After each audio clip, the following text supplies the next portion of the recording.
Shadow inventory is building across the US housing market in 2022. There are millions and millions of homes across the country that are currently sitting vacant, they're sitting empty, and very soon there could be a deluge of these homes coming to the market for sale. Just how many? Well, let's ask the US Census Bureau. They estimate that in the spring of 2022, there are over 15 million vacant homes in America. And if you're shocked at that figure, 15 million homes across America sitting vacant, sitting empty, you are not alone. When I polled you guys on my YouTube community board asking how many vacant housing units are there in America, 2/3 of you said there was either 1 or 5 million vacant homes, 16% of you said there was 10 million, and only 18% of you correctly guessed that it was 15 million. And for the 82% of you that incorrectly guessed how many vacant homes in America there are, I don't blame you, because it seems absurd to think that there could be 15 million vacant homes, that over 10% of all the housing units in America, according to the US Census Bureau, are sitting vacant, sitting empty, are part of this shadow inventory that's lurking in the background of the US housing market. And in particular, I want to pay attention to a specific type of these vacant units. You can see some of them are vacant, held for the market for rent, some are held for sale,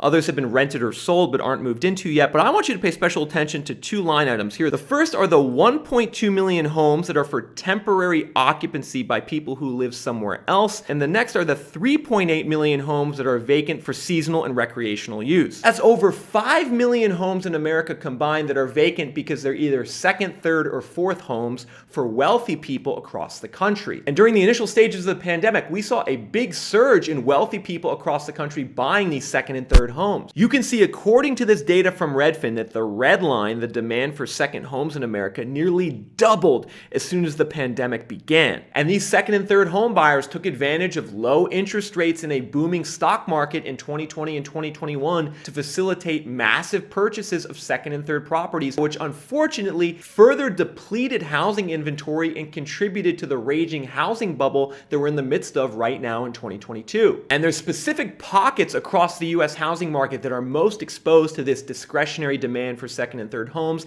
and have the highest levels of shadow inventory. We can see here in Florida that there's 868,000 housing units, according to the US Census Bureau, that are sitting dark, sitting empty. That's, get this folks, over 9% of all of the housing units in the state of Florida. Not surprisingly, the state of Florida is the #1 booming housing market right now in 2022, with the highest price growth and the lowest inventory. Why? Because these second and third home buyers have invaded during the pandemic, snatching up homes left and right. Particularly in certain cities and metro areas. Take a look. If we're zooming in a little further, you can see in a housing market like Naples, over 25% of all of the housing units are vacant because of this seasonal and recreational owner who isn't there most of the time. There's also a fairly high demand for second and third homes with a lot of shadow inventory in the mountain regions of America. Zooming in, you can see metros like Kalispell, Montana, Bozeman, Montana, Bend, Oregon, Coeur d'Alene, Idaho. And I'm going to cover even more cities and metro areas in terms of their shadow inventory later in this video so you can understand that. But first, we need to talk about why this is a big problem. Why is it an issue that a housing market like Naples has 25%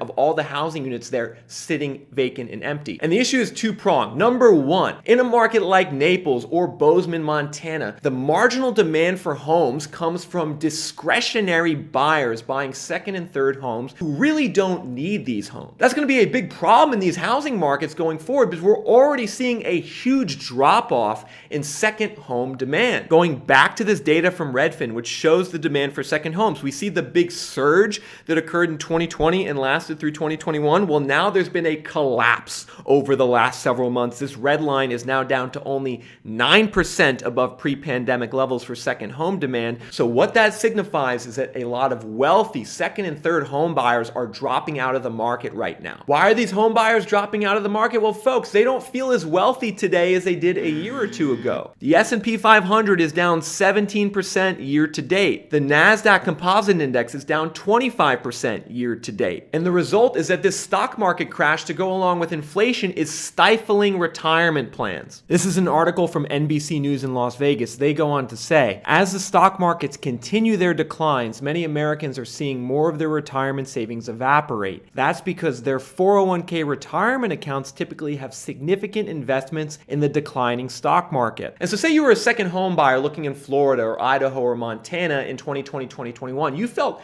pretty good about yourself back then because your stock portfolio was booming during the initial stages of the pandemic. The interest and mortgage rates were low, and you felt like, oh, what do I have to lose? Let's buy a second and third home. The market's appreciating. This is going to be a great investment. But fast forward today, all of those tailwinds have turned into headwinds. That cushy 401k is probably worth 20% less today than it was 6 months ago. At the same time, if you were planning on using a mortgage to buy that second or third home, well, your cost of doing so has skyrocketed with the 30-year fixed mortgage rate going from about 3.2% to 5.5%. And the combination of all these factors makes a second or third home buyer feel much less wealthy today and much less apt to want to purchase a second or third home. This is going to spell big problems for demand in the housing market in certain cities and counties and metro areas, but not only that, it's going to lead to a lot of the shadow inventory that's already sitting on the sidelines to be listed for sale. For instance, in Miami, Florida today, there are over 210,000 vacant housing units in shadow inventory because people only use them seasonally and occasionally. If only 10% of these units, 21,000 of these units, were listed for sale, say because the owners all of a sudden had a big drop in their 401k or they felt like the housing market was going to go down and they wanted to unlock equity. If these 21,000 units came to market, that would nearly triple the current inventory level on the market in Miami of 12,000 according to Realtor.com. And so this is a major risk factor in a housing market like Miami or anywhere else where there's a lot of vacant shadow inventory, is that not only is the demand for second homes dropping off a lot right now, it only takes a very small share of existing second and third home owners to sell to create a big inventory problem in the local housing market. And if you want to protect yourself as a homeowner or home buyer from this inevitable deluge of shadow inventory listings that are going to come to market and a decline in home buyer demand from second and third home buyers, you should avoid housing markets where a sizable share of demand comes from discretionary sources and where there's a lot of shadow inventory. That would mean places like Cape Cod, Naples, Myrtle Beach, Cape Coral, Hilton Head, South Carolina, Punta Gorda, Florida, Northport, Florida, Portland, Maine, Atlantic City, Lakeland, Florida, Tuscaloosa, Port St. Lucie, Prescott Valley, Arizona, the aforementioned Miami, Wilmington, North Carolina, Daphne, Alabama, Palm Bay, Florida, Asheville, North Carolina. You would want to avoid these markets because they have the highest share of the shadow inventory. They could have the highest share of an unexpected surge in homes for sale